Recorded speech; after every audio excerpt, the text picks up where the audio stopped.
This is a Full and Bloom interview with producer-engineer Tony Platt. You can listen to our other interview with Tony where we talk about AC/DC's Back in Black and Foreigner 4 at fullandbloom.com. Click the link in the description. What was it like working on the Celtic Frost Cold Lake album? That's probably the worst album I've ever made. Not because I didn't do my job on it, just because of all the other circumstances. That was a classic example of an album I really shouldn't have done. The band had broken up, and then they kind of convinced them to get back together or something, right? I never really got to the bottom of it. The bass player was supposed to be a kind of key part of the band, and the label they were on was this very kind of dark metal label in Berlin. Right, Noise. The brief that I was given was to kind of lighten it up a little bit and make it a bit more melodic. And the guitar player was extraordinarily good, and so there was a lot of scope for doing that. But this guy, the bass player, Tom Fischer, was just, asshole is the only way of describing him, I'm afraid. He had the drummer in tears at one point. He was not a very nice person, and so it was downright impossible to actually get anything done in the way that I was used to getting things done. So it became there were just too many standoffs in the whole process, and the record company weren't very supportive. And then he was just a bit of a child, I'm afraid, at the end of it all. Why is the drummer in tears? Just because he couldn't get the right take? He was doing what Tom wanted him to do. There was no great shakes. I can't remember the exact circumstances. I just remember having to pick up the pieces and kind of put the session back together again. Yeah, it was very, very strange. I mean, even when I thought it would improve a little bit when we went to mix it. We mixed it at Connie Plank's studio just outside Cologne, which is a nice little studio on a farm, but Tom was just not helpful at all.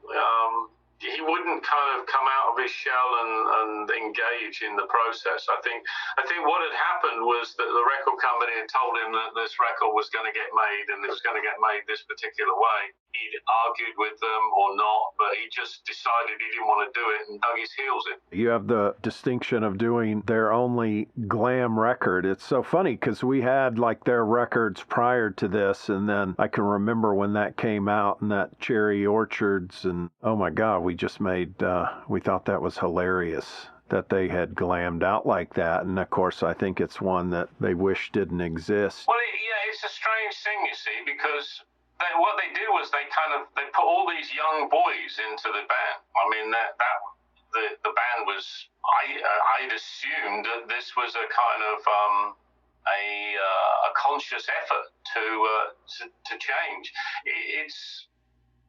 It sort of underlines, in a way, how some of these these subgenre that emerge, how very often they end up being kind of dead-end alleyways for artists. You take an artist like David Bowie, who never he never let the grounds freeze under his feet, or whatever the saying is, the metaphor. He was always changing and evolving and coming up with different styles and ideas and so on and so forth. And I was just listening to Robert Plant on the radio today talking about his journey, his musical journey, and how he went to Nashville and tried stuff there, and he's phenomenal. Yeah. I mean, Robert Plant is just one of those guys where you're just always stunned at how relevant he remains, and just always doing something where you're like, oh shit, he's doing that. Yeah. And it's always great. It's always been great. And you can see that some of these bands that have kind of very much narrowed their musical perspective down to this very, very kind of specific area, how sometimes I guess they can find themselves trapped in that space. Oh shit, what do I do now? Where do I go? Are there any specific stories from those Celtic Frost sessions that stand out? there's a very, very long story about a practical joke that we played on them. I can make it quite short, actually. One of the things that sort of irritated me was that the studio we were recording in belonged to the record label, and it was in a very old Berlin building, very typical German Berlin building, sort of very grey and stone-like, and the accommodation for the studio was on the top floor. It was in the kind of attics of this building. And I was staying in a hotel somewhere else a bit down the road. And the band got into this thing.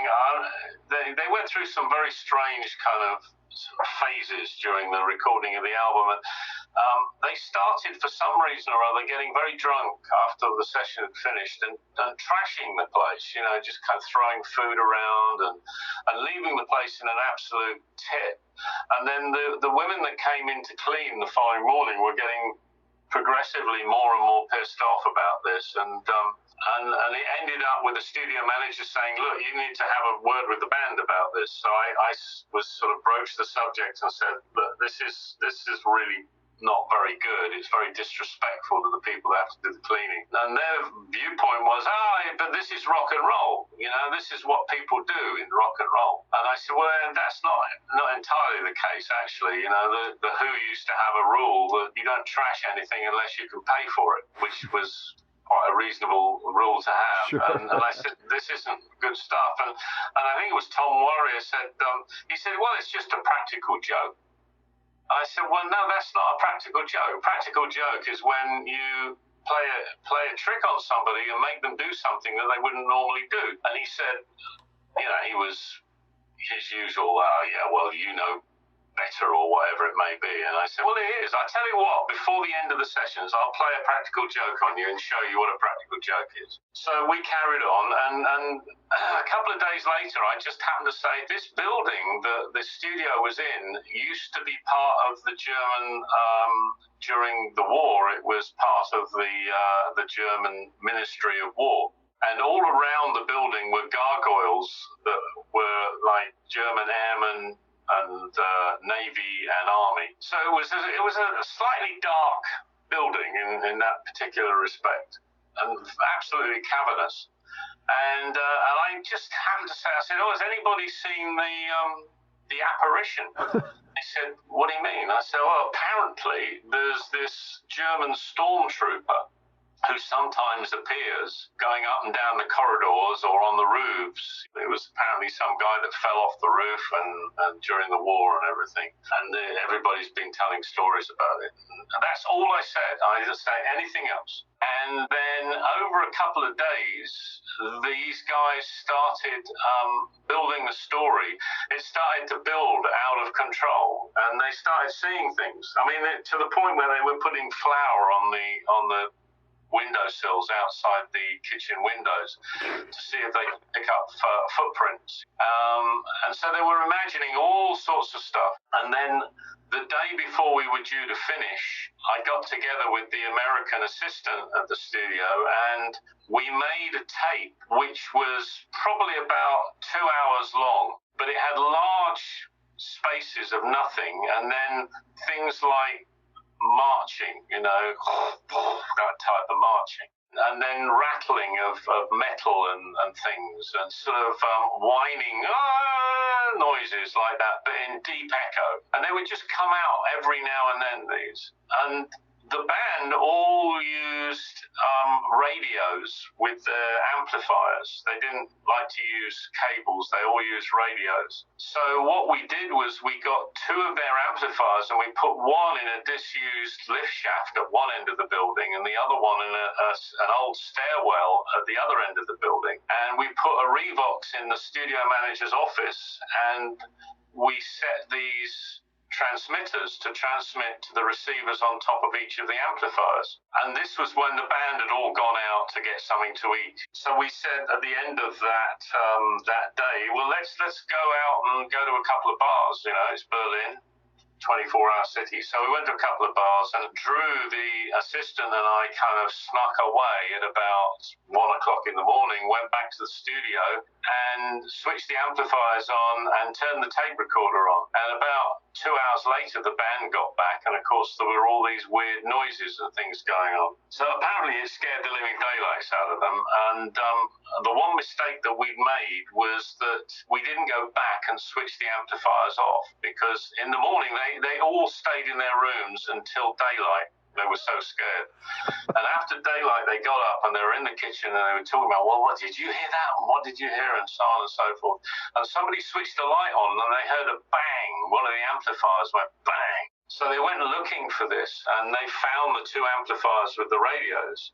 And Tom Warrior was so incensed by this, he threw the amps down the stairs. Now, these were pretty expensive Mesa Boogie amplifiers.